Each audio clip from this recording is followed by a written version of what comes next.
नमस्ते इंडिया। मैं डॉक्टर विजय शुक्ल खास आपके लिए एक नई सोच का कार्यक्रम लेकर आया हूँ जो हमारी असलियत का आईना है। मैं कोई ट्रे में न्यूज सर्व करने नहीं आया हूँ, बस आपके आसपास पल रही उस संस्कृति को ट्रे में सजा कर लाया हूँ। अच्छा लगे तो लपक लीजिए, वरना इग्नोर मारिए, क्योंकि यह मुद्दा आपकी वही दिल्ली वाली टसन का ही है। तो आज बात दुनिया की सबसे बड़ी लोकतांत्रिक राजधानी दिल्ली की और सबसे पहले कार्यक्रम न्यूज ट्रे की। दिल्ली हजारों साल पुराना शहर है। महाभारत के समय की इंद्रप्रस्थ से लेकर मुगलों की शान, अंग्रेजों के दरबार और आजाद भारत के लोकतांत्रिक केंद्र तक यह शहर कई बार बना, बिगड़ा, जला, लुटा और फिर खड़ा हुआ। लेकिन एक चीज जो हमेशा इसके साथ चली वह थी स्वच्छता की कहानी, और उससे भी ज्यादा गंदगी की कहानी। और इस कहानी का सबसे महत्वपूर्ण किरदार है सार्वजनिक शौचालय, जिनके बहाने दिल्ली की पूरी सभ्यता की पोल खुलती है। मुगल काल की दिल्ली यानी शाहजहानाबाद अपनी सुंदरता और शान के लिए जानी जाती थी, लेकिन उसके नीचे हमेशा एक बदबूदार बेचैनी भी बहती थी। तंग गलियां,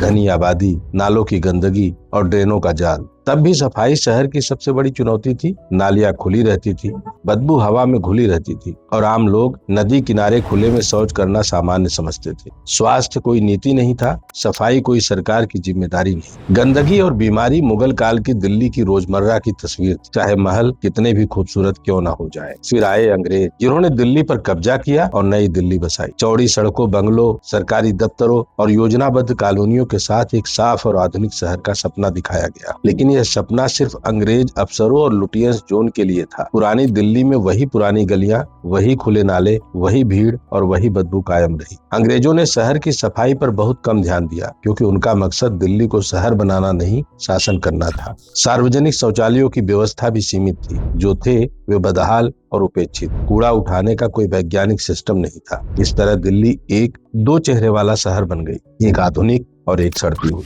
आजादी के बाद उम्मीद थी कि दिल्ली एक नया अध्याय लिखेगी, परंतु जैसे देश ने दोहरी राजनीति सीखी, वैसे ही दिल्ली ने दोहरी व्यवस्था सीखी। अंदर साफ, बाहर गंदी।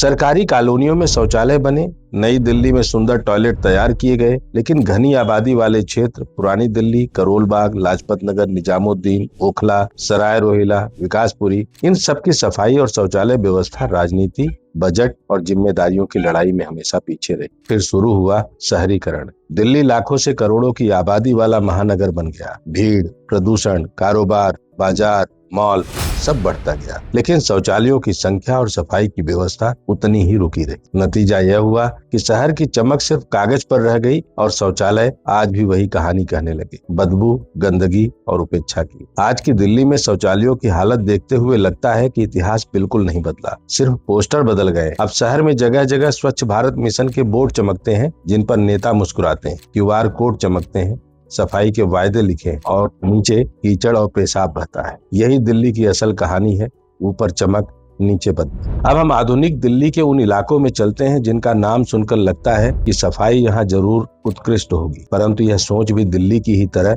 भ्रम से भरी है। डिफेंस कॉलोनी जैसे हाई प्रोफाइल इलाकों में भी पब्लिक टॉयलेट का हाल गंभीर रूप से बदहाल है। बाहर से इमारत अच्छी दिखती है, लेकिन अंदर कदम रखते ही बदबू का झोंका चेहरे से टकराता है। सीटें टूटी, नल सूखे, दीवारों पर नमी, फर्श पर काई, यह सब देख कर लगता है कि इस टॉयलेट का संचालन किसी अदृश्य प्रबंधन के हवाले, जो फाइलों में रहता है, जमीन पर नहीं। कैलाश कॉलोनी 1 और कैलाश कॉलोनी 2 में हाल इससे भी ज्यादा शर्मनाक है। ऐसे इलाके जिन्हें दिल्ली का पॉश कल्चर कहा जाता है, वहाँ भी पब्लिक टॉयलेट्स एक खंडहर की तरह खड़े, कतारें नहीं, क्योंकि लोग अंदर जाने से डरते हैं। घुटन, अंधेरा, टूटे बर्तन और हवा में तैरती गंदगी, यह सब दिल्ली की दोहरी पहचान की नंगी सच्चाई। करोल बाग में जहाँ रोज लाखों की भीड़ बाजार में घूमती है, वहाँ के शौचालय की हालत किसी अपराध की तरह दिखाई देती है। इतना गंदा कि लोग मजबूरी में आसपास की गलियों में खुले में ही खड़े हो जाते हैं। यह भी एक तरह की सामाजिक विडंबना है, जहाँ व्यापार करोड़ों में है पर सफाई 1 रुपए की भी नहीं। लाजपत नगर में दुकानों से चमकता बाजार है, लेकिन उसके ठीक बीचों बीच बदबूदार पब्लिक टॉयलेट खड़ा रहता है, मानो शहर सब कुछ सिर्फ दिखावे के लिए कर रहा है। लोग अंदर नहीं जाना चाहते, महिलाएं दूर दूर से गुजरती हैं और सफाई कर्मी शायद महीने में 1 बार भी नहीं पहुंचते होंगे। भोगल, सराय रोहिला और निजामुद्दीन की हालत तो और भी भयावह है। दिल्ली की असल आबादी यहीं रहती है और यही वे जगह है जहाँ शौचालय सबसे ज्यादा जरूरी थे पर सबसे कम मिले। भोगल के पब्लिक टॉयलेट में स्थित ऐसी है कि लोग खुले में जाने को बेहतर समझते हैं, क्योंकि गंदगी और बीमारियों का डर उन्हीं टॉयलेट्स के अंदर ज्यादा मिलता है जो जनता की सुविधा के लिए बने थे। निजामुद्दीन जैसे ऐतिहासिक स्थान में भी शौचालयों का स्तर खराब है। हर साल लाखों यात्री, सैकड़ों विदेशी, हजारों श्रद्धालु यहाँ से गुजरते हैं, लेकिन टॉयलेट्स की हालत देखकर लगता है कि दिल्ली ने इतिहास तो संभाला, शौचालयों को नहीं। ओखला मंडी और विकासपुरी में भी कहानी वही है। पानी का अभाव, बदबू की प्रचंडता और सफाई की अनदेखी। ऐसा लगता है जैसे सफाई योजना में इन इलाकों को ही बाहर रखा गया हो। कहानी यहाँ खत्म नहीं होती, असली कहानी आंकड़ों से शुरू होती है। दिल्ली सफाई पर हर साल लगभग 7,000 से 7,700 करोड़ रुपए खर्च करती है। पब्लिक टॉयलेट पर 400 से 550 करोड़। सफाई कर्मचारियों के वेतन पर ही 1800 करोड़ रुपए से ज्यादा का खर्च है। यह रकम मामूली नहीं है। यह वह पैसा है जो जनता से टैक्स के रूप में लिया जाता है, लेकिन उसका नतीजा कूड़े के ढेर और बदबूदार शौचालयों के रूप में सामने आता है। सबसे ज्यादा विडंबना यह है कि दिल्ली में बसों, मेट्रो, रेलवे स्टेशन, दीवारों, सड़कों, स्कूलों और सरकारी दफ्तरों पर स्वच्छ भारत के पोस्टर चिपकाने में करोड़ों खर्च हुए। ऐसे पोस्टर जिनकी लागत 5 रुपए नहीं बल्कि 1000 रुपए तक बिलों में भी लिखी गई।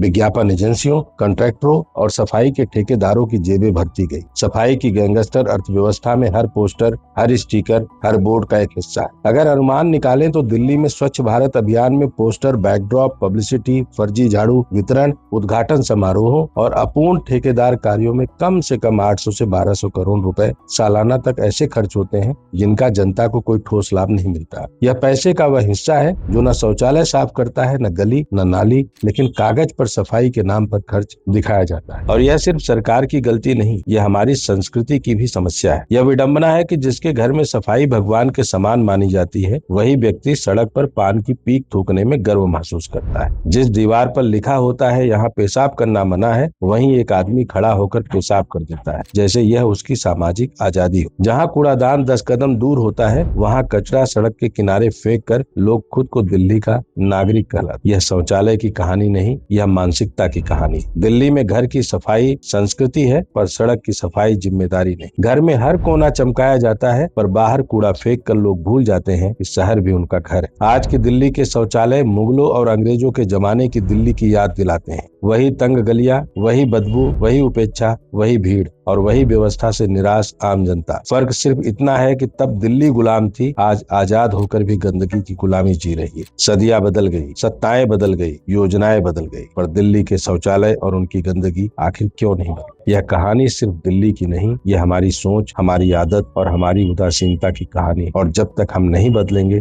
दिल्ली भी नहीं बदलेगी। न्यूज डे के इस कार्यक्रम को आपका सीधा संवाद चाहिए, जिससे ये पता चले कि जमीन पर उतर कर ये शौचालयों की जो हम फाक छान रहे हैं, उससे आपको कुछ फर्क पड़ने वाला भी है, या फिर ऐसे ही हम अपने मन को शांति दे रहे हैं। लिखिएगा जरूर, और अगर अच्छा लगे तो लोगों को भी भेजिए, क्योंकि दिल्ली ऐसे ही बदल सकती है अगर दिल खोलकर इस समस्याओं पर हम सब विचार करेंगे। वरना भारतीय संस्कृति ऐसे ही पनपती रहेगी। किसी दूसरे शहर की कहानी लेकर जल्द ही मिलेगी। जय हिंद, जय भारत।